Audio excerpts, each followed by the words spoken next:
Bismillahirrahmanirrahim. Assalamualaikum warahmatullahi wabarakatuh. Alhamdulillahirrahmanirrahim. Hari ini kita masih dijumpakan kembali dalam keadaan sehat walafiat. Pada pertemuan kita hari ini, kita akan bersama-sama mengkaji terkait kurikulum PAUD 1994, 2004, dan 2006. Kurikulum 1994. Kemudian kurikulum 2004, yaitu kurikulum berbasis kompetensi. Kurikulum 2006, kurikulum tingkat satuan pendidikan. Pada pertemuan kita hari ini, kita akan mengkaji secara umum, sekilas membandingkan. Seperti apa bedanya implementasi atau penerapan kurikulum 94, kurikulum 2004, dan kurikulum 2006 itu. Dari sisi tujuan, kurikulum 1994 bertujuan untuk menyederhanakan lingkup program dan menghindari tumpang tindih serta untuk memudahkan guru menyusun program pembelajaran yang sesuai dengan pengalaman. Itu pada kurikulum 1994. Kurikulum 2004, kurikulum berbasis kompetensi ini. Tujuannya untuk mencapai tujuan pendidikan tertentu berdasarkan Undang-Undang Nomor 20 Tahun 2003. Jadi menyesuaikan pada Undang-Undang Sistem Pendidikan Nasional. Yang ditegaskan bahwa kurikulum pada semua jenjang dan jenis pendidikan dikembangkan dengan prinsip diversifikasi sesuai dengan satuan pendidikan, potensi daerah, dan peserta didiknya. Maka dinyatakanlah kurikulum berbasis kompetensi. Disesuaikan dengan kompetensi-kompetensi kebutuhan. Dan nanti akan terlihat dari karakteristiknya. Kemudian kurikulum 2006, kurikulum tingkat satuan pendidikan. Tujuannya bahwa kurikulum KTSP ini untuk anak usia dini tentunya. Bahwa dioperasionalkan, dikembangkan, dan dilaksanakan sesuai dengan karakteristik satuan pendidikannya. Jadi lebih ke arah penyesuaian kebutuhan lingkungan sekitar. Disesuaikan dengan kapasitas, fasilitas lingkungan pendidikan itu. Satuan pendidikan antara lembaga satu dengan lembaga yang lain itu bisa berbeda capaian-capaiannya. Kenapa? Karena disesuaikan dengan kebutuhan lingkungan hidupnya. Disesuaikan dengan karakteristik fasilitas yang ada dalam media pendidikan di lembaga tersebut dan lain sebagainya. Nah, itu dari tujuan saja sudah mulai terlihat kontras perbedaan antara kurikulum 1994, kurikulum 2004, dan kurikulum 2006 ini. Nah, kemudian dari karakteristiknya, kurikulum 1994. Karakteristiknya yaitu pembagian tahapan pembelajaran di sekolah dengan sistem catur bulan. Catur bulan, catur 4 bulan, 4 bulan. Setiap 4 bulan dilakukan evaluasi. Jadi istilah ujiannya per 4 bulan sekali, bukan per 6 bulan. Bukan semester, tapi catur bulan. Dalam 1 tahun ada 3 kali evaluasi. Cawu 1, Cau 2, Cau 3. Catur wulan 1, catur wulan 2, catur wulan 3. Dalam karakteristik ini pun merupakan penghayatan serta internalisasi nilai-nilai dalam bentuk sikap, keterlibatan intelektual, emosional siswa, baik dalam proses belajar mengajar maupun dalam konteks lingkungan kehidupan. Bersifat populasi antara kelompok individu dengan kelompok budaya, lingkungan sekitar.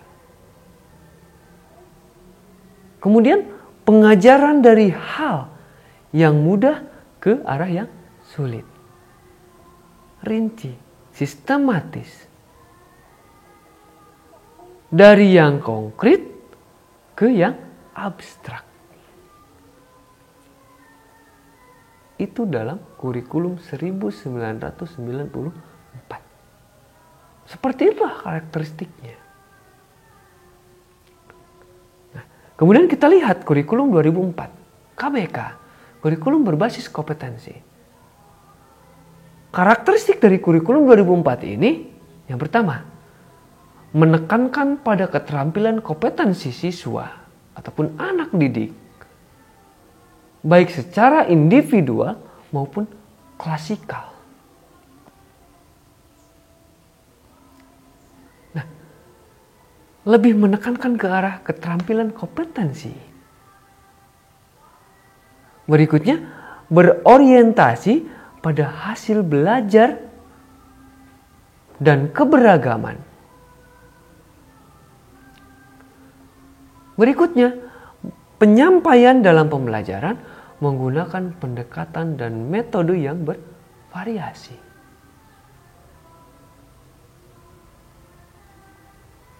Berikutnya, sumber belajar bukan hanya guru, tapi juga sumber belajar yang dapat digunakan memenuhi unsur-unsur edukatif, apapun itu. Dan berikutnya, penilaian menekankan pada proses dan hasil belajar dalam upaya penguasaan dan pencapaian kompetensi itu. Jadi di saat itu, setiap anak ada yang disebut dengan uji kompetensi. Apa yang menjadi kemampuannya itu berbeda dengan yang lain. Itu benar-benar penerapan pada istilah individual differences. Benar-benar meyakini bahwa setiap anak itu memiliki keberbedaan kompetensi, keberbedaan kemampuan. Di sanalah diterapkan. Hanya saja, entah apa yang menjadi keterbatasan. Kurikulum ini hanya diterapkan 2 tahun saja di Indonesia. 2004, 2005, 2006 dilakukan pengembangan dan perbaikan dan pergantian kembali menjadi kurikulum tingkat satuan pendidikan kembali.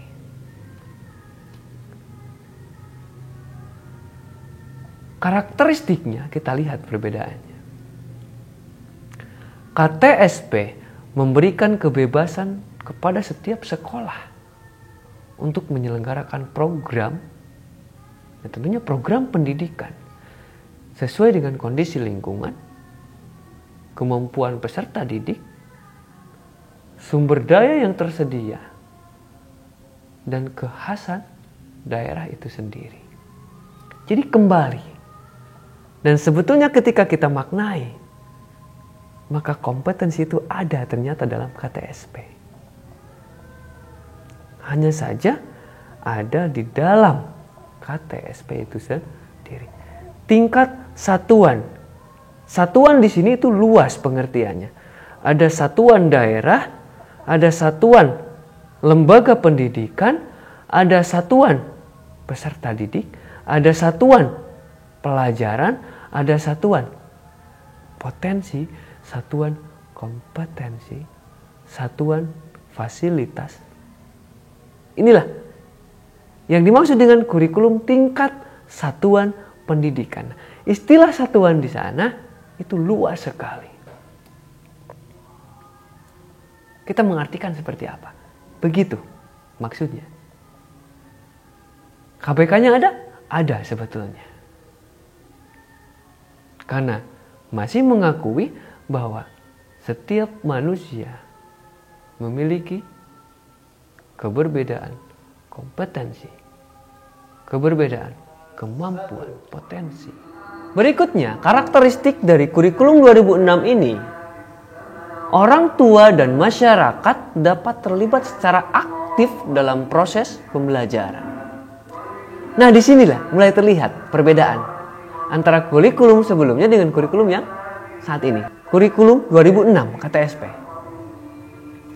Ada keterlibatan orang tua dan masyarakat aktif dalam proses pembelajaran.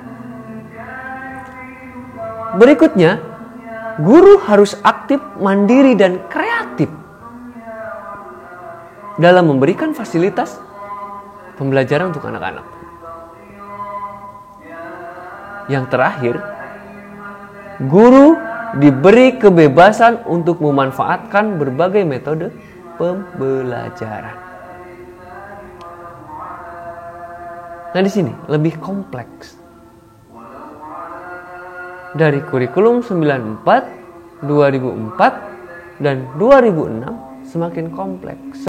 Sebetulnya lebih baik dari kurikulum sebelumnya. Hanya saja perlu kita maknai lebih mendalam lagi, lebih mendasar lagi, lebih ke arah teknis. Seperti apa ujung tombak pendidikan menerapkan kurikulum ini.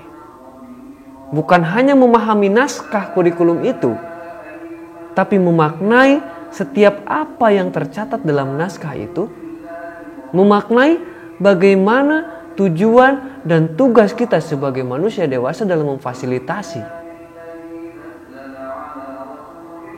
Berikutnya, memaknai dan memahami apa yang menjadi tujuan dari pendidikan yang sesungguhnya.